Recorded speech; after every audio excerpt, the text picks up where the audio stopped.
Кыргызстандагы имараттарды долбоорлоодо Өзгөчө кырдаалдар министрлигинин башкы планды талкуулоо эрежелеринин негизинде бир катар талаптар каралат. Башкы планды талкуулоодогу негизги талаптар: имараттын айланасындагы жолдун кеңдиги 6 метрден кем болбошу керек. Жолго чейинки аралык 8 метрден кемебей 16 метрден ашпашы керек.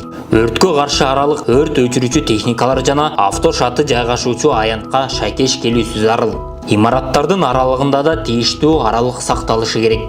Эвакуациялык жолдор жана эшиктер. Имараттын ичиндеги эвакуациялык жолдор, эшиктер сыртка карай ачылышы текшерилет. Авариялык люк, түтүн каптабоочу эвакуациялык тепкичтер. Имарат 300 чарчы метрден ашканда эвакуациялык экинчи эшик болуусу керек. Өрт сигнализациясы жана өчүрүү системасы.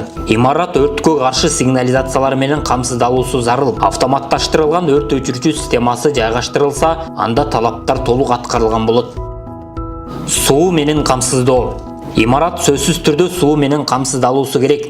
Көп кабаттуу имараттарда суунун басымын көтөрүүчү насостор жана суу крандары орнотулушу зарыл. Имараттын сыртында радиусу 150-200 метр аралыгында суу гидранттары орнотулушу керек.